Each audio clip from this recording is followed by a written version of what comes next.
Once again, he's with us. He is our good friend Jim Kirkos, President and CEO of Meadowlands Regional Chamber of Commerce. Good to see you, buddy. Good to be here. Every time I feel like we talk about the American Dream project. What is happening over in the Meadowlands with American Dream? We'll show some video. It's a reality now. Construction is well underway. 700 union construction workers on the site every day. All the infrastructure being built. And in a not-so-distant future, probably in the coming few weeks, you'll start seeing vertical steel pop out of the ground. It's exciting. Tell us what's going to be here. I'm taking a look at it. It says it's going to have attractions, DreamWorks Water Park, Nickelodeon Universe. Okay, I got that. But then there's going to be a bunch of stores, right? Yeah. If you look at the video that's on the screen now, and you can see what's going around. That's the amusement park. You'll see indoor amusement park, indoor water park, indoor ski dome, Ferris wheel, aquarium. Unbelievable retail shopping experiences, white tablecloth restaurants and entertainment, Cirque du Soleil. It's just amazing. Victoria's Secret's coming here? Probably. So here, the reason I mention that is because I see some big brand names like this, like Victoria's Secret and others, and I'm like, hold on, did they have deals for them, or is it a catch-22? Like, well, y'all go in if you go in? No. They're well on their way of all their leasing contracts. They'll probably be in the 70th percentile or maybe better when they open up with leases. They're having great success with all the. You see the Saks and Lord & Taylor anchors on the outside. So they're on board. They're on board. Oh yeah, they're building their anchor stores right now. Meadowlands 2040 Foundation. We've talked about this before. What does that have to do with this? So the Meadowlands 2040 Foundation has created an economic development vision plan that looks out to the year 2040. And basically, American Dream plays a big role because we want to leverage all the business opportunities and the economic impact that will come from having the Meadowlands become a primary destination. Describe the Meadowlands for those who may not be familiar with exactly what the district is, the area. So the years before, the Meadowlands was always talked about as the 14 municipalities in the actual Hackensack Meadowlands Development District. But if you look at the Meadowlands as a region, it's really a greater Meadowlands.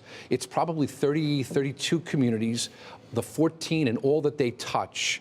We look at it from Statue of Liberty to George Washington Bridge, Hudson River to Passaic River. If you look at that rectangular, because everything in that North Jersey square is dependent on one another. Transportation infrastructure dependent on one another. And if we can leverage American Dream and other developments in the area, we can have a sustaining, robust economy, creating jobs and a great quality of life in those communities all the way to the year 2040. And by the way, we have a cross-promotional relationship with the Meadowlands Chamber. You could check out our stuff there. They promote what we are doing on the air. But what I'm curious about, Jim, is this. Describe what the Meadowlands area means to the rest of the state and the rest of the region, as opposed to, hey, that's just the Meadowlands. Mm-hmm.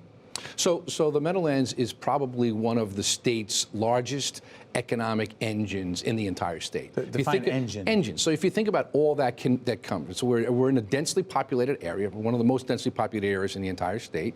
We're on the periphery of Jersey City and Newark and Patterson, and we can leverage tremendous economic and job growth because of projects like American Dream. Now, don't get me wrong. There's a lot of other projects that and developments that can take place. We have the old NCAP project in Lyndhurst, which is now the Kingsland redevelopment.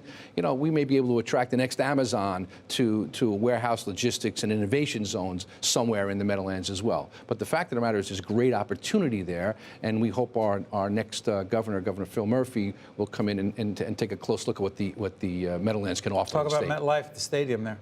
MetLife Stadium has been a tremendous asset to us. We've hosted Super Bowl. We've hosted WrestleMania. We'll be trying to get WrestleMania back to us. We're trying to get another Super Bowl. We may even be able to host a World Cup in the future again in stadium. Big events, big concerts. That puts people in hotel rooms. That brings visitors to the region. But Jim, we've also discussed this before. Like, we were in Newark. We were taping at NJTV studios, and the Prue Center's around the corner. NJ Pack's over there. Is it devil's advocate?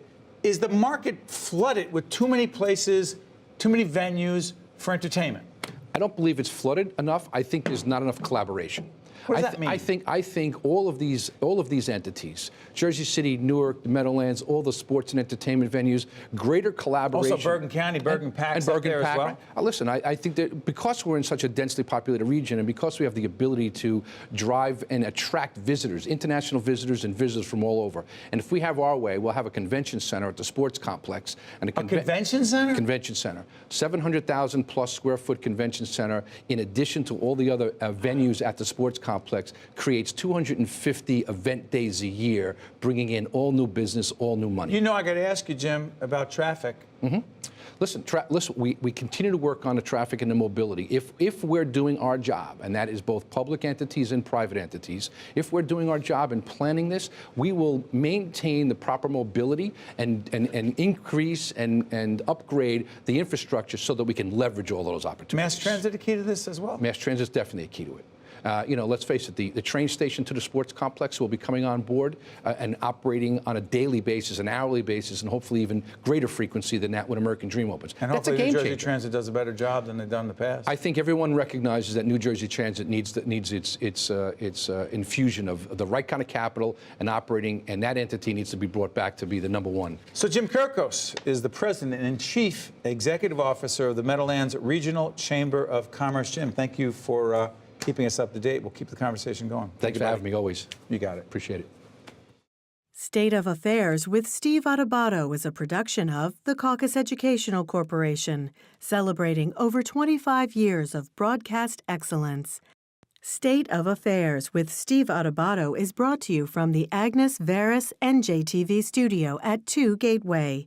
Funding has been provided by Summit Medical Group, Delta Dental of New Jersey, the Healthcare Foundation of New Jersey, the New Jersey Re-Entry Corporation, New Jersey Sharing Network, Community Food Bank of New Jersey, and by NJM Insurance Group.